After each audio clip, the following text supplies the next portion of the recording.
여러분 행복하게 예수님 안에서 지내셨습니까? 저도 예수님 안에서 행복한 한 주간이었습니다.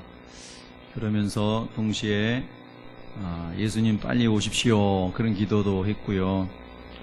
하나님 나라에 빨리 가고 싶습니다 그런 소원도 많이 가지고 있었고요.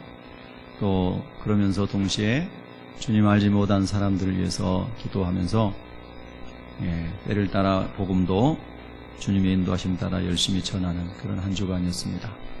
그래서 예수님 믿는 사람들도 많아진 주간이었습니다. 이번 주간에 13분이 제가 전한 복음을 듣고 예수님을 영접했습니다. 제 마음속에 매주 하나님 만날 만한 사람들을 만나게 해주세요 그런 기도를 정말 더 많이 하게 됩니다. 왜냐하면 주님 오시면 예수님 안 믿는 사람은 지옥 가는 걸 저는 믿기 때문입니다. 여러분도 믿습니까?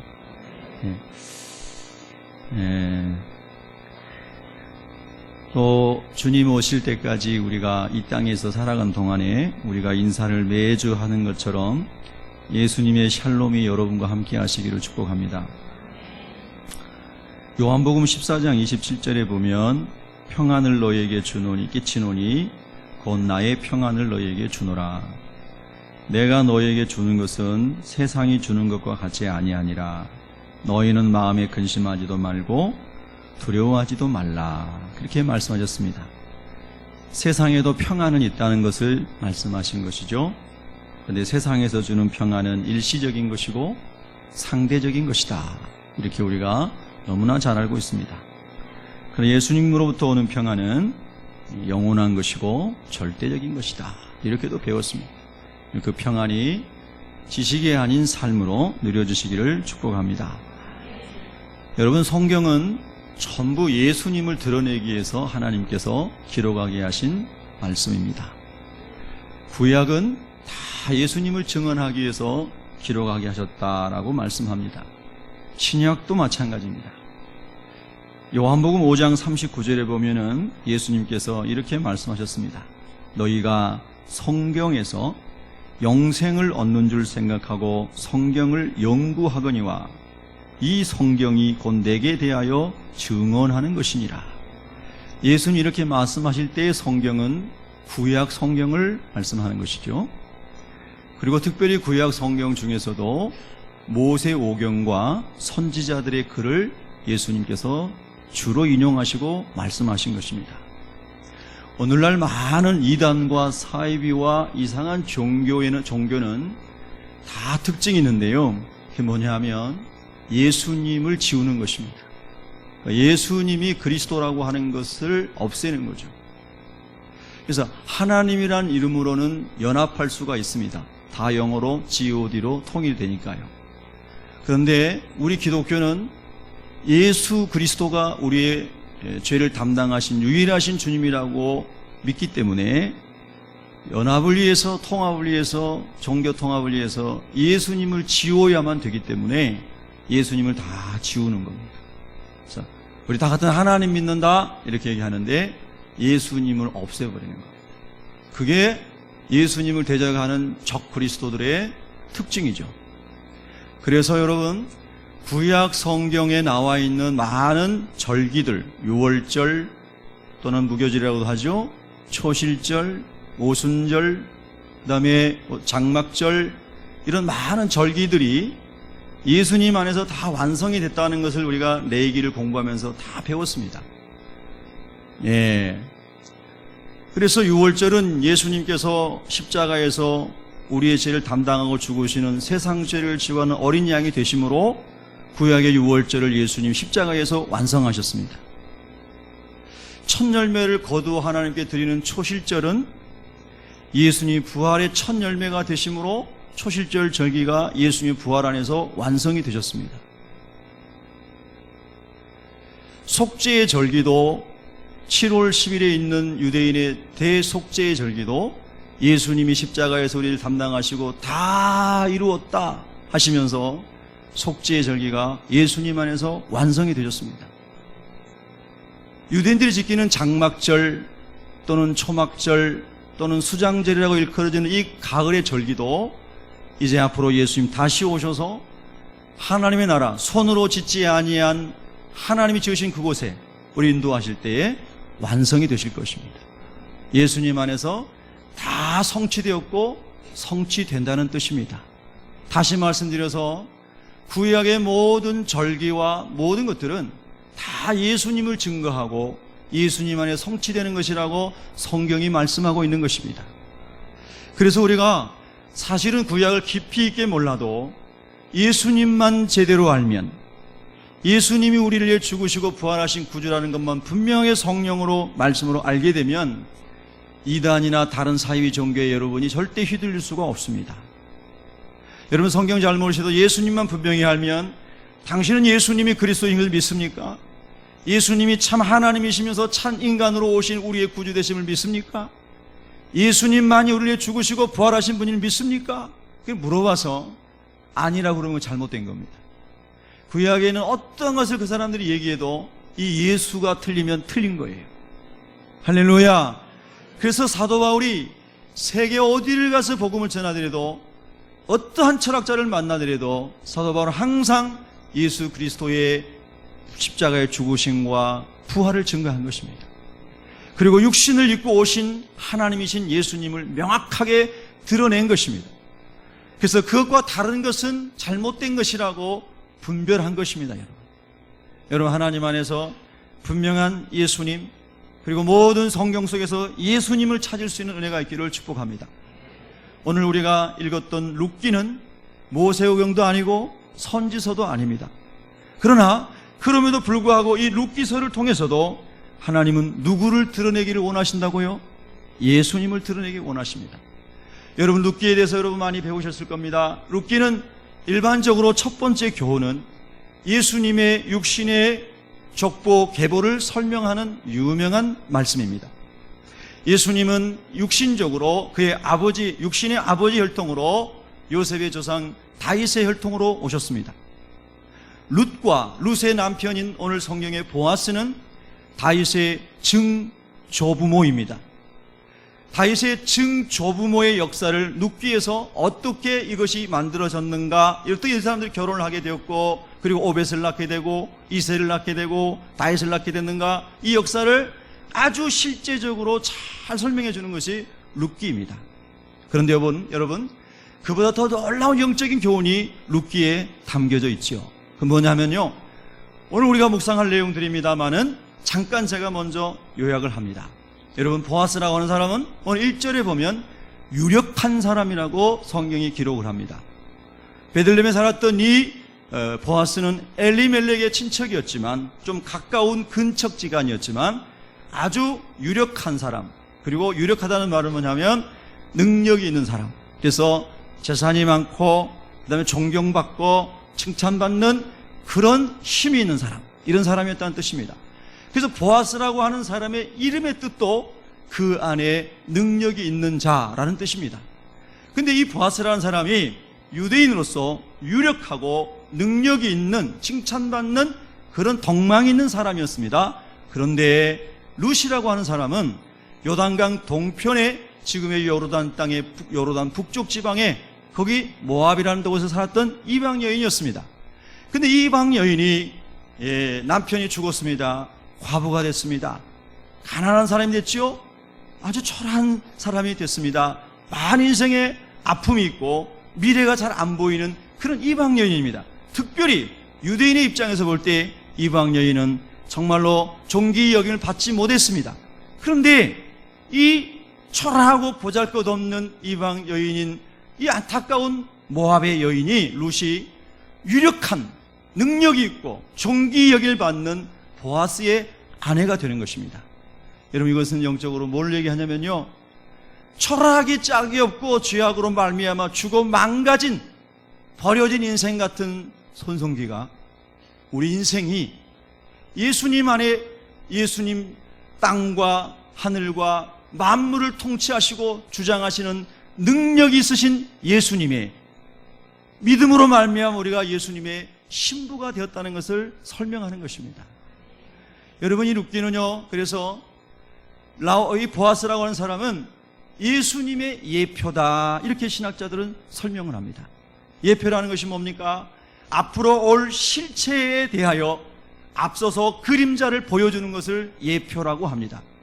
예수님 안에서 우리에게 미칠 하나님의 큰 은혜를 보아스라고 하는 사람을 통해서 연약하고 천하고 힘이 없고 버림받을 수밖에 없는 여인인 누시, 이방 여인이 그의 아내가 되는 놀라운 영광스러운 부유한 자, 유력한 자, 힘 있는 자의 신부가 되는 이 그림은 죄인으로 말미암아 죄로 말미암아 죽을 수밖에 없는 저와 여러분이 하나님의 은혜로 말미암아 예수님의 신부가 되는 것을 말씀하는 거예요. 동시에 우리는 우리 개인뿐만 아니라 예수 믿는 저와 여러분이 모여 있는 것을 교회 공동체라고 그러는데, 이 교회 공동체가 그리스도의 신부가 되는 것을 여기서 이제 보여주는 것입니다.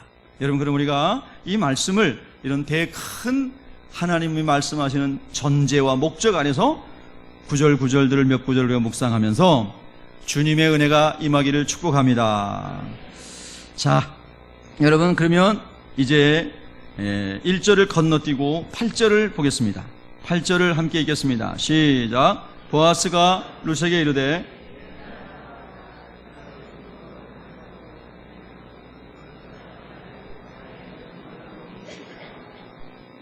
아멘. 이 8절은 이따가 또 묵상할 것입니다. 이 한 구절만 묵상해도 얼마나 큰 은혜가 되는지 모릅니다. 여러분, 보아스는 예수님의 예표다, 그렇게 서언의 말씀을 드렸습니다. 오늘 이 보아스는 자기 밭에서 이삭을 줍고 있는 이방 여인은 룻을 발견하게 됩니다. 아까도 말씀드린 것처럼 룻은 감히 선민인 보아스와 유력하고 힘이 있는 이 사람과 그 사람의 밭에서 이삭을 줄 수 있는 그런 자격이 없는 사람입니다, 유대인의 입장에서 볼 때. 그런데 그 여인을 보아스가 그의 밭에서 쫓아내는 것이 아니라 그 여인이 자기의 밭에서 이삭을 주울 수 있도록 허락을 한다는 것입니다. 여러분, 이것은 굉장한 비밀을 담고 있습니다. 거룩하신 하나님이, 흠이 없으신 예수님이 죄인 중에 괴수인 우리 인생을 내어 쫓지 않으시고 누구든지 오라, 아무든지 오라, 다 내게로 오라, 수고하고 무거운 죄의 짐에 눌려있는 모든 인생들아 다 내게로 오라, 우리를 쫓아버리지 아니하시고 맞아주시는 예수님의 마음을, 예수님의 십자가의 은혜를 예표해 주는 것이다, 이런 뜻입니다. 여러분, 요한복음 13장 1절에 보면 유월절 전에 예수님께서 자기가 세상을 떠나 아버지께로 돌아가실 때가 이른 줄 아시고 세상에 있는 자기 사람들을 사랑하시되 끝까지 사랑하시니라 그랬습니다. 근데 이 성경을 한 번만 더 파서 묵상해 보면 세상에 있는 자기 사람들, 이 사람들은 예수님이 누가복음 6장 12절야에서 밤새도록 기도하시고 선택한 12제자입니다. 근데 이 12제자 중에 한 사람은 임입니다. 이미 지나간 시간입니다. 과거입니다. 이미 예수님을 은30에 팔고 예수님과 함께 하고 있는 것입니다. 이미 예수님 팔아버렸습니다, 이 사람은. 그리고 성찬식에 참여하고 있습니다. 그런데 예수님은 자기 사람이라고 말씀을 하십니다. 마땅히 버려야 하고 마땅히 주님의 상에서 쫓아내 버려야 될 사람인데 예수님은 쫓아버리지 아니하시고 내 사람이다라고 말씀하십니다. 이미 예수님을 팔아먹은 사람입니다. 다른 제자들은 이제 조금만 있으면 예수님을 부인하고 저주하고 다 도망갈 사람들입니다. 그런데 예수님께서는 이 사람들을 향하여 자기 사람, 내 사람이라고 말씀하십니다. 오늘 우리도 마찬가지입니다. 우리가 어떨 때는 하나님, 아무도 없는 그곳에서 내가 예배자가 되기를 원합니다. 아무도 없는 그곳에서 내가 예배자가 되기를 원합니다. 이렇게 우리가 고백하지만, 찬송하지만, 정말 그러나 그런 상황이 오면 어쩌면 제가 제일 먼저 주님의 은혜가 없으면 도망칠지도 모릅니다. 저는 여러분이 그 찬송을 드릴 때에 우리 고모님 딸이 이슬람 지역에서 선교사로 섬기고 있습니다. 우리 교회 와가지고 한번 설교했죠. 작년인가 재작년인가. 그때 이제 우리 여동생 남편이 그런 설교를 했습니다. 이 믿음이라는 형제 기억나신가요? 예.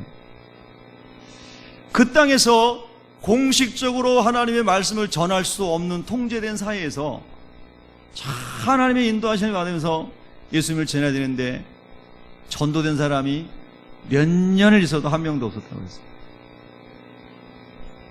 그래서 많은 질문을 하나님께 던지고, 하나님, 저희 가정이 이 땅에서 계속 있어야 됩니까?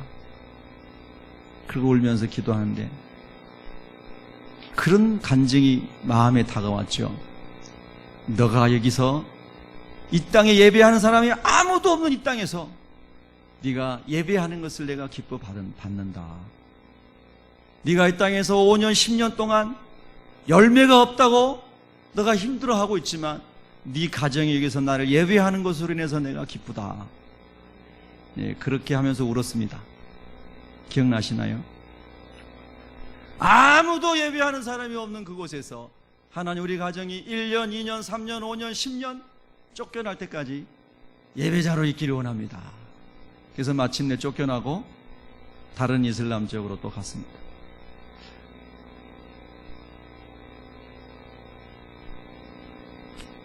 여러분, 오늘 이제 이 성경에 보면은요, 우리 예수님께서는 정말로 연약하고 부족한 저희들을 끝까지 주님을 어려운 상황이 오면 어쩌면 금방 배신하고 도망갈지도 모르는 연약한 손성기를 쫓아내지 아니하시고 여전히 받아주시고 품어주시고, 너는 내 밭에 있으라, 너는 내 포도원에 있으라, 너는 내 안에 있으라 라고 품어주시는 분이 예수님이신데, 보아스는 그 예수님의 그림자다, 이런 말씀입니다. 자, 그럼 우리가 성경을 조금 더 깊이, 또 다른 본문을 보면 여러분 많이 아시는 구절입니다. 시편 27편 10절에 다윗의 고백이죠. 내 부모는 나를 버렸으나 여호와는 나를 영접하시리이다. 어버이 주일 맞이해가지고 많은 사람들이 나는 아버지의 사랑을 경험한 적 없습니다. 제가 아버지 학교라는 데를 오래전에 가봤거든요. 또 사람들이 아버지 학교 가라 그래가지고 제가 아버지 학교를 왜 갑니까? 속으로 나는 우리 하나님 아버지면 족합니다. 그리고 나는 아버지의 사랑을 하나님 안에서 압니다. 물론 다 알지는 못하지만 너무너무 귀한 사랑입니다. 근데 꼭 아버지 학교를 가봐야 된다는 거예요. 하도 강권해가지고 그래서 한번 딱 갔습니다. 그래서 목회자 아버지 학교가 아니고 평신도 아버지 학교를 갔습니다. 가가지고 토요일날 교육받고 그걸 또 해보니까 그냥 제 입장에서는 너무 평범한 아버지 학교였습니다. 오해하지 마십시오. 늘 제가 살던 것보다 더 못해 보였어요. 솔직히 말해서. 막 울고 막 그러는데 이걸 왜 울지? 난 늘 그렇게 살고 있는데.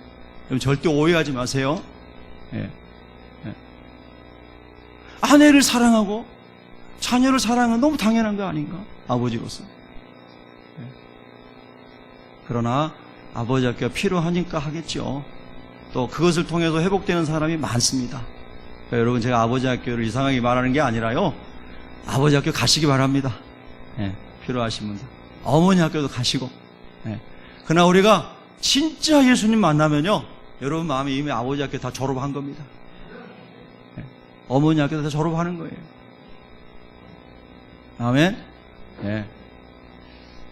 또 오해하지 마세요.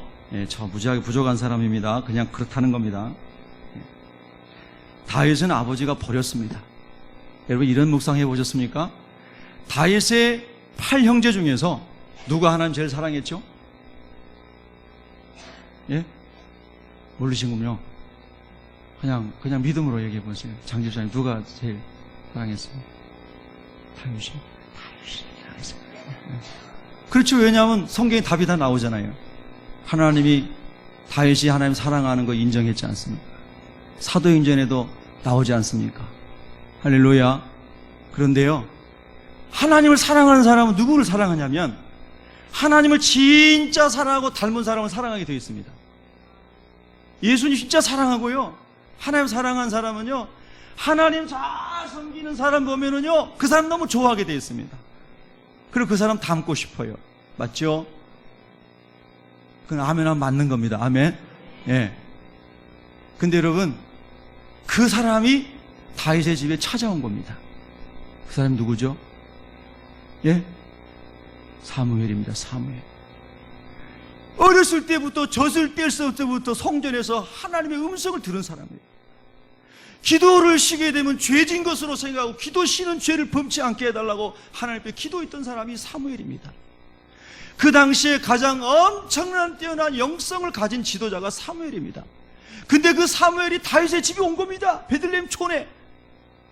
그런데 이새의 심부름꾼들이 목장에서 들판에서 양을 치고 있는 다윗과 형들이 있는 곳에 와가지고 형들에게는 다 얘기하고 형들은 데려가는데 누구는 안 데려가는 거예요. 다윗은 안 데려가는 거예요. 다윗이 기뻤을까요? 슬펐을까요? 야, 오늘 또 목사님 오셔가지고 예배 드린데 예배 안 가서 좋다, 그럴 믿음이 없는 사람들은 이해를 못하겠지만, 은혜를 사모하는 사람들은 왜 형들은 다 데려가고 나는 안 데려가는 거예요? 나는 진짜 하나님 사랑하고 하나님 진짜 사랑하는 사무엘 선지자 얼굴만 봐도 나는 진짜 기쁘겠어요. 나 좀 데려가 주세요. 다윗이 그랬을 것 같아요. 제 생각해 보니까. 근데 다윗을 안 데려갔어요. 부모님이 다윗의 마음을 헤아리지 못합니다. 다윗을 인정하지 않아요. 다윗은 편견과 오해 속에, 상처 속에 사는 소년입니다. 그래서 다윗이 얼마나 상처가 큰지, 내 부모가 나를 버렸습니다, 이렇게 성경이 말하잖아요. 그런데 여호와는 나를 영접해 주셨습니다. 여러분, 그 사무엘 그 말씀을 잠깐만 그 뒤로 묵상해 보세요. 그래서 사무엘이 그렇게 기도하는 영적인 사람인데도 다윗을 알아차리지 못했습니다. 다윗이 중심으로 하나님을 사랑한다는 걸 알지 못했습니다. 목사인 저도 소경입니다. 제가 늘 기도하면서 하나님, 저는 소경입니다. 불쌍히 여겨주세요. 영의 눈을 뜨게 해주세요. 막 눈물이 나옵니다. 제가 여러분의 가운의 중심에 품은 생각을 제가 모르잖아요. 소경이지 뭐예요? 예수님은 다 아셨잖아요. 예수님 다 아셨죠? 아셨잖아요. 예수님은. 대답 좀 해주세요. 아멘. 근데 저는 몰라요. 그러니까 제 앞에서 목사님 다 저 좋아하는 줄 알아요. 예. 인상 쓰면 싫어하는 줄 알고. 말이 그렇다는 거예요. 또 진짜 그런 게 아니고요. 예. 그 여러분요, 정말 소경이죠. 저는 사무엘도요 그렇게 기도하는 사람인데 다윗의 중심이 얼마나 하나님 사랑한다는 걸 몰랐거든요. 몰랐어요. 그냥 덩치 크고 잘생기고 인물나고 훤하고 이러니까 이 사람이 사울을 이을 왕이다, 기름 막 부으려고 그러는 거예요. 사무엘이. 여러분, 목회자 실수해도 이해해 주세요. 사무엘도 그랬는데 뭐. 아멘. 한 분만 하시네. 하여튼 목회하기 너무 힘들어요. 하여튼 목사는요 조금만 넘어지면 그냥 아웃이에요. 그냥. 뭐 같이 해요? 고기 굽는 소리예요? 근데 정말 목회자가 바로 돼야 됩니다. 그래서 다윗이 많이 마음이 아팠을 것 같아요. 내가 얼마나 하나님 사랑하는데, 내가 사무엘 선지자 얼마나 만나고 싶은데 나만 못 오게 상처가 있어요. 그런데 사무엘이 다 기름을 부으려고 하는데 하나님이 아니다 다 했는데 하나님 다 아니라고 그러는 거예요. 하나님 누구예요? 또 있어. 이제 누구 또 있어요? 저 하나 막둥이 있는데 거는 사람답지 않아가지고 내가 부르질 않았다. 그런 성경은 없습니다. 근데 그런 것 같아요. 그러니까 다윗이 상처받은 거 아니에요. 여러분, 절대 자녀들에 대한 편견 갖지 마시기 바랍니다. 아멘. 편견 가지면 안 됩니다. 빌 게이츠 이야기 보니까요, 빌 게이츠가 얼마나 망나니 지기서 어렸을 때 했는지 아버지가 절대로 걔를 컨트롤 못했다는 겁니다. 근데 그 아버지가 변호사인데 빌 게이츠 회사에서 고문 변호사 하잖아요. 그러니까 옛날에 한번 인터뷰하는 거 봤는데 그렇게 말씀꾸러기 자기 아들 자기 얼굴 받고 있다고 그 얘기가 웃었어요. 여러분요, 다 선지자도 몰라봤는데 하나님께서 그러시는 거예요. 니들은 외모를 보고 판단하지 나는 중심을 본다. 그런데 다윗이 내 마음에 든 사람이야. 다윗이 내 마음에 합한 사람이다. 다윗에게 기름을 부어라. 할렐루야. 그분이 하나님이십니다. 그러니까 다윗이 거기서 은혜를 받은 거예요. 우리 형님들도 몰라주고 우리 부모님도 몰라주고 심지어 선지자도 몰라줬는데, 내가 그렇게 존경하는 사무엘 선지자도 몰라줬는데 우리 하나님은 나를 알아보시는구나. 할렐루야. 저는 이 하나님 때문에 삽니다. 여러분들 그렇게 사시죠? 이 하나님을 백으로 삼는 사람은요, 언제나 마음이 든든합니다. 그 마음이 평안합니다. 세상 사람 날 몰라줘도 나는 평안합니다. 이렇게 말할 수 있습니다. 노래할 수 있습니다. 다 쫓아낼지라도 하나님은 쫓아내지 않는 긍휼과 은혜와 풍성하신 아버지의 마음을 보아스를 통해서 하나님이 그림자를 보여주시는 겁니다. 우리가 이 사랑을 입고 여기에 있는 줄로 믿습니다. 우리도 그렇게 살아야 될 줄로 믿습니다. 9절을 읽겠습니다. 9절 시작. 그들이 매는 밭을 보고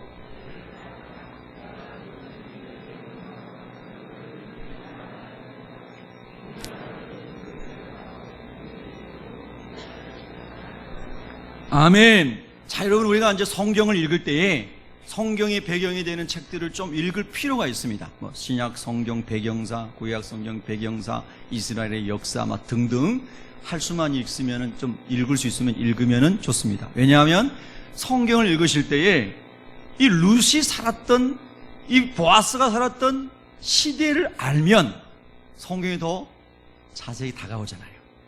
그렇죠? 그 시대의 그 사람들에게 물은 굉장히 귀한 것이었습니다. 우리가 수도꼭지만 틀면 물이 펑펑펑 쏟아져 나오는데 그냥 물 한 잔 대접한 게 그게 뭐 굉장한 건가? 이렇게 당연하게 생각할 수 있죠. 그러나 그들에게 물은 그런 게 아니었습니다. 너무나 귀한 것이었죠. 베들레헴, 예루살렘, 전부 예루살렘이요, 이 해수면에서 800m 이상 높은 고지에 있는 동네들이었습니다. 근데 그곳에 물이 너무나 부족하거든요. 그래서 여러분, 가죽 부대에 자기가 목축을 하다가 농사를 짓다가 먹을 수 있는 소량의 물, 꼭 필요한 물만 담아가지고 그리고 가지고 다녔어요. 근데 여러분요, 이 이방 여인이고 모압 사람이고 정말로 이 상종을 잘 하지 않는 그런 다른 사람인데도 불구하고 여러분, 이 보아스가요, 물을 주라고 합니다. 물을 나눠주라고 하는 거예요. 여러분, 이것은 놀라운 은혜의 말씀을 우리가 여기 납하고 있는 것을 아는데요, 여러분 이미 다 아실 겁니다. 요한복음 4장 14절에 보면은 예수님께서 수가성에서 사마리아 여인을 만났을 때, 상처와 아픔을 갖고 있는 그 여인을 만났을 때에 예수님께서 내가 주는 물을 마시는 자는 영원히 목마르지 아니하리니 내가 주는 물은 그 속에서 영생하도록 솟아나는 샘물이 되리라. 할렐루야. 예수님께서 예수님을 믿는 믿음 안에서 주어지는 영생의 선물로 말미암아 영원한 영생을 선물로, 천국의 영생을 선물로 받은 사람이 누릴 수 있는 그 기쁨 속에 나오는 그 은혜의 강물, 이걸 예수님께서 내가 주는 물은 세상이 주는 물하고 다르다, 그렇게 말씀하신 거죠. 그러면서 요한복음 7장 37절에 이하에 보면은 누구든지 목마르거든 내게로 와서 마시라. 나를 믿는 자는 성경의 이름과 같이 그 배에서 생수의 강이 흘러나오리라. 할렐루야. 그럼 예수님을 만난 여러분은 지금 생수의 강이 흘러나와야 당연한 것입니다. 여러분, 예수님 때문에. 아멘. 근데 성경의 이름과 같이 했는데 그 성경의 이름과 같음이 구약의 이사야 55장 11절을 예수님이 인용하신 것입니다. 이사야 55장 11절에 보면은 오호라 너희 모든 목마른 자들아 물로 나오라. 돈 없는 자도 오라. 너희는 와서 사 먹되 돈 없이 값 없이 와서 포도주와 젖을 사라. 여러분, 이 말씀을 조금만 주의하여 읽어보면 국어적으로 말이 안 맞습니다. 왜 말이 안 맞죠? 돈 없는 자가 와서 어떻게 사 먹어요? 돈 없는 자가 와서 너희는 와서 사 먹되 돈 없는 자도 오라 그래 놓고 너희는 와서 사 먹어라 그랬습니다. 돈 없는 사람은 어떻게 사 먹어요? 근데 그 다음에 보면 또 이렇게 됐습니다. 돈 없이 값 없이 와서 포도주와 젖을 사라, 또 그랬습니다. 돈도 값도 없이 어떻게 삽니까? 여러분 답을 다 알고 계시잖아요. 그렇죠? 제가요 오늘 새벽에 일어나가지고 다니엘을 묵상하고 그리고 오늘 본문을 또 묵상하고 이렇게 묵상하는데요, 이 이사야의 말씀이 더 강하게 저에게 이렇게 다가왔습니다. 우리는요, 우리가 영생의 선물인 하나님 나라의 백성인 이 영생의 선물은 우리가 가지고 있는 세상적인 돈이나 세상적인 공로나 세상적인 자격이나 어떠한 종교 행위로도 예배당을 100개를 세워도 여러분 그 영생의 선물을 돈으로 살 수가 없습니다. 아멘. 그런데 예수님께서 십자가 위에서 우리의 모든 죄의 빚을 다 청산하심으로, 늘 말씀드립니다. 테텔레스타이, 내가 너희 모든 죄의 빚을 다 갚았노라, 다 이루었다 하심으로 예수님의 핏값으로 영생수를 우리에게 주셨거든요. 할렐루야. 그래서 우리가 분명히 사먹는 거예요. 믿음으로 말미암아 주어지는 것이 구원이 선물이지만, 우리가 받을 때는 공짜 같지만, 그러나 예수님께서 값을 다 지불하신 거예요. 할렐루야. 예수님이 핏값을 지불하셨어요. 예수님이 생명값을 지불하셨어요. 그래서 예수님이 다 지불 완료해 놓으셨기 때문에 우리는 거저 와서 믿음으로 먹는 거죠. 믿음으로 사는 거예요. 아멘. 여러분요, 이게 십자가의 복음입니다. 그런데 마귀는 이 십자가를 다 지우려고 하는 거예요. 선행으로 구원받을 수 있다고 말하는 거예요. 공적으로 죄악을 상쇄시키고 구원받을 수 있다고 가르치는 겁니다. 마귀는 예수 그리스도의 핏값을 무효화시키는 악한 마귀가 그런 일을 하는 겁니다. 여러분, 우리 예수님은요, 십자가에서 저와 여러분의 모든 죄를 다 담당하심으로 값을 지불하셨기 때문에 너희는 이제 와서 믿음으로 영생수를 마셔라. 할렐루야. 저는 여러분 다 아시는 말씀이고 저도 수없이 설교했던 말씀입니다. 근데 새벽에 일어나서요, 식탁에 앉아가지고 이 이사야서를 묵상하는데요, 또 많은 은혜가 오는 겁니다. 하나님, 그렇습니다. 제가 아무리 세상에서 공을 세우고 열심히 하고 뭘 해도 내 죄를 가리우고 죄를 용서받을 길이 없는데, 죄 없으신 우리 예수님께서 제 죄값을 주님의 생명으로 다 담당하셨습니다. 이 은혜를, 이 하나님의 긍휼과 용서와 은총을 무엇으로 갚을 수 있겠습니까? 마음이 막 시큰해지고요,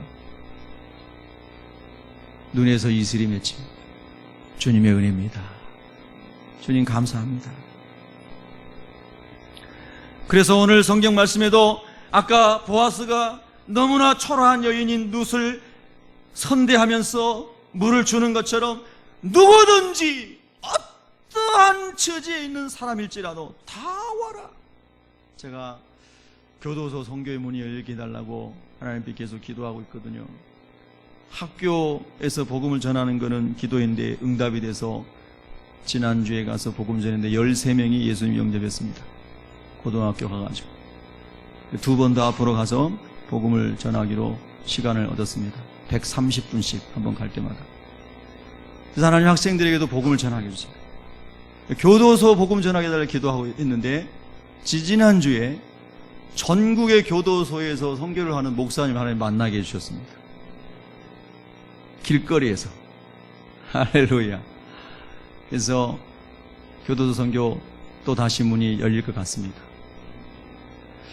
여러분, 우리가 하나님 안에서 이 놀라운 하나님의 말씀을, 하나님, 제가 꼭 심부름하는 심부름꾼 되고 싶습니다, 그렇게 소원하고 기도하면요, 하나님이 이렇게 만나게 해주시고 하나님 붙여주십니다. 할렐루야. 그런 은혜 있기를 축복합니다. 자, 5절로 넘어가겠습니다. 5절 있습니다. 5절 시작. 보아스가 베는 자들을 거느린 사원에게 이르되 이는 누구의 소녀냐 하니, 8절 앞절만 있습니다. 시작. 보아스가 룻에게 이르되 내 따라 들으라. 아멘. 시간이 많이 안 남았기 때문에 여러분 시간에 관심이 많잖아요. 예. 저는 혼자 집에서 묵상할 때 너무 좋아요. 왜냐하면 시간은 상관없으니까. 예. 여기서 예수님의 흔적 그림자를 보아스에게서 볼 수 있는 건 뭐냐면요, 상정할 수 없는 사람에 대하여 먼저 관심을 가지고 이는 누구의 소녀냐 하고 물어볼 뿐만이 아니라 8절에서는 뭐라고 먼저 말을 건네냐면요, 내 따라 들으라 이렇게 말합니다. 여러분 따라올까요? 내 따라 들으라. 그럼 우리 옆 사람에게 한번 해보겠습니다. 저름도 깰 겸 해가지고 옆 사람에게 내 따라 들으라. 또 옆에 남자도 있으니까 내 아들아 들으라. 아멘. 저는 이 말씀이 얼마나 은혜가 되는지요. 참 별거에 다 은혜 받죠, 저는요. 그래서 야, 하나님 너무나 감사합니다. 왜 감사하냐? 하나님, 제가 룻보다 더 못한 사람이잖아요, 하나님. 그런데 여러분, 이거 영적인 그거 아닙니까? 하나님께서 너는 내 아들이다, 너는 내 딸이다 불러주시는 그것을 보아스를 통해서 가르쳐주는 거잖아요. 보아스가 어떻게 이 사람을 내 딸이라고 불러요? 여러분, 우리 적용을 해보자고요. 우리 새벽교회 공동체 안에 수백 명의 사람이 있습니다. 어린아이들까지요. 근데 여러분, 주일학교 다니는 남자아이들, 어린아이들, 조만한 꼬맹이들, 학생들을 보실 때마다 너는 내 아들이다, 너는 내 딸이다, 너는 내 손녀딸이다. 여러분, 이런 마음이 막 감동으로 올라오시던가요? 좀 수상한데요? 예. 복음이 뭡니까? 복음이 뭐죠? 하나님이 우리를 자녀라 부를 수 없었고 원수였던 우리를, 하나님과 원수였던 관계가 원수였던 저희를, 죄인이었던 우리를, 경건치 아니했던 우리를 독생자를 주시면서 너는 내 아들이라, 너는 내 딸이라, 그 불러주신 게 복음이잖아요. 할렐루야. 그럼 그 복음을, 그 은혜를 받은 우리는 주님의 거룩한 공동체에서, 또 가정에서, 가정 공동체에서, 이웃 공동체에서 모였을 때에 어린아이들을 보면서 너는 내 아들이다, 너는 내 딸이다 속으로 그렇게 생각하면서 머리도 쓰다듬어 주고, 오해하지 않을 만큼 안아도 주고. 할렐루야. 요즘에 잘못하면 또 큰일 난다 그러니까 남자 여자끼리 안아주고, 그리고 때로는 용돈도 주고.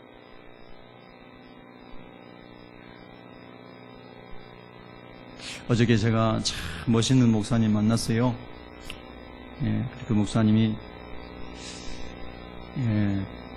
하나님께서 그 주시는 재정을 가지고 한 달에 그 교회에 있는 아이들 중에서 그 어려운 아이들 장학금을 이렇게 개인적으로 주시는 거예요. 개인적으로. 교회 재정으로 주는 게 아니고요. 장학금을 이렇게 주시는 그런, 그분이 자랑하려고 하신 건 아니고요. 삶을 나누다가 보니까 그런 간증을 하시게 됐습니다. 얘기 들으면서 참 너무 많이 은혜를 받았어요. 2시간 정도 그분이 간증을 하셨는데,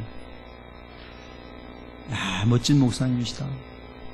하나님, 저도 저렇게 살 수 있는 마음도 주시고 환경도 주시고 은혜 주세요. 그런 마음도 좀 생겼습니다. 교회에 있는 모든 아이를 내 아이처럼 생각하는 목사님 마음을 보면서 예수님의 마음이다, 그런 생각이 들었습니다.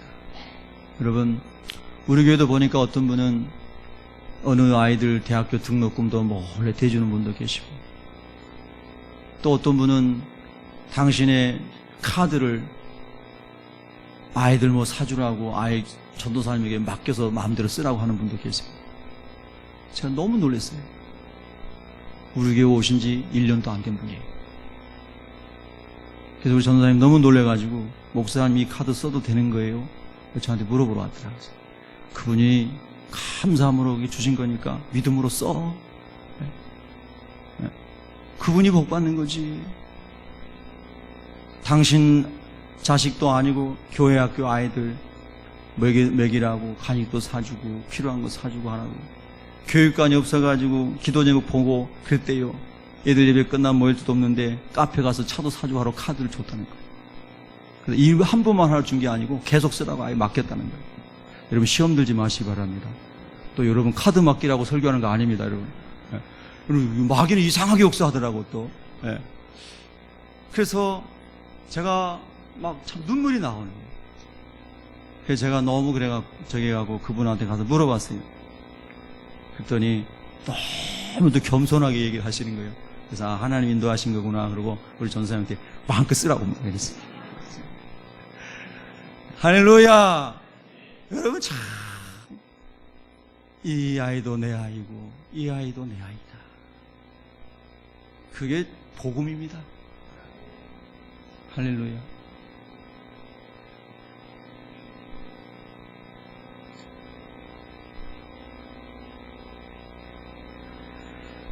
내 딸아 들으라. 요한일서 4장 10절 11절에 보면은요, 사랑은 여기 있으니 우리가 하나님을 사랑한 것이 아니요 하나님 우리를 사랑하사 우리 죄를 속하기 위하여 화목제물로 그 아들을 보내셨습니다. 사랑하는 자들아, 하나님 우리를 이같이 사랑하셨은즉 우리도 서로 사랑하는 것이 마땅하도다. 아멘. 여러분, 우리 새벽교회 하나님 그렇게 세우시기를 축복합니다. 예, 필라델비아 교회처럼 작은 믿음을 가지고도 신실하게 주님의 말씀을 지킬 수 있는 교회가 되기를 축복합니다. 묵상할 게 너무 많지만요, 우리 10절로 넘어가겠습니다. 자, 10절을 보겠습니다. 시작.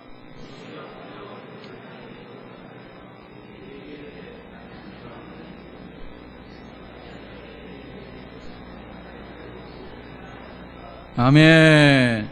자, 저와 여러분은요, 오늘 설교의 제목처럼 까닭없는 하나님의 은혜를 무한대로 받은 사람이 저와 여러분들로 여러분 믿으십니까?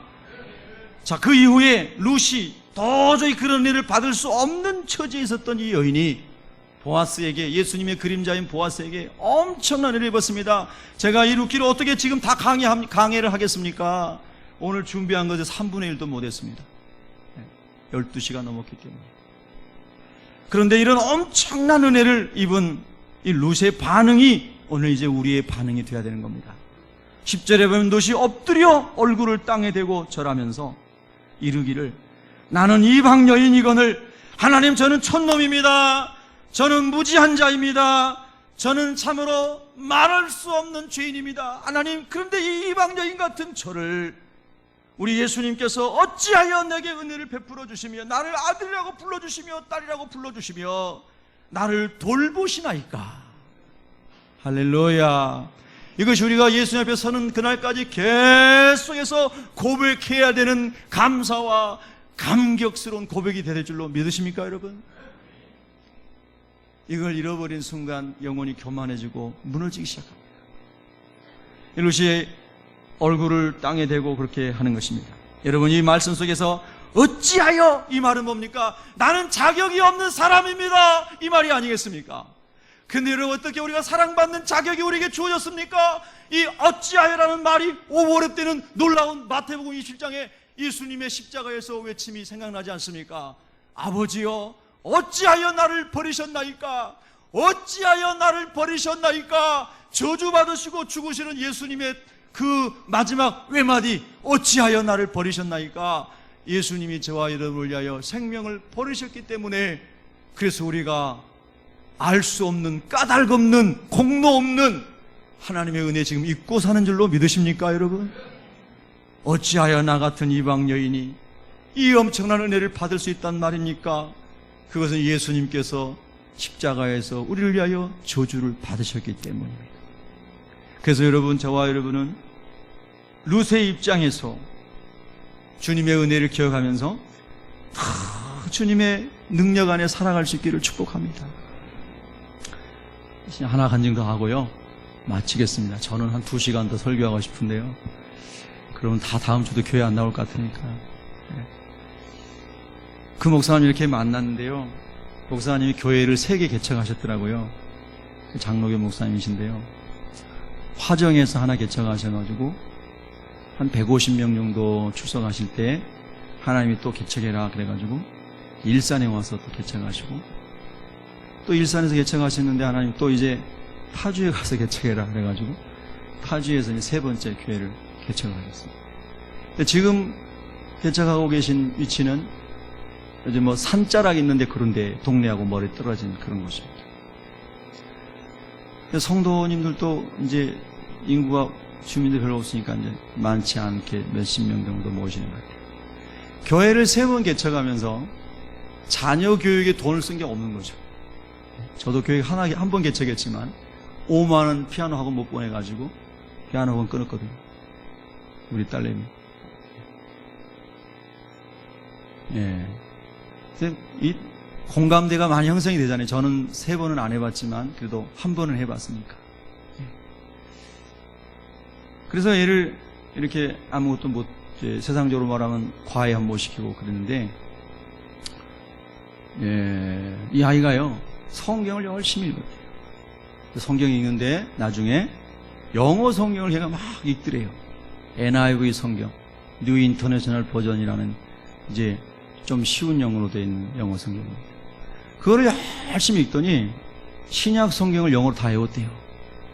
여기서 와 해야 되는데 여러분 다 집안에 천재만 있나 봐요. 예. 이건 꾸며낸 얘기가 아니니까요. 놀랍잖아요. 예. 생생한 실화잖아요.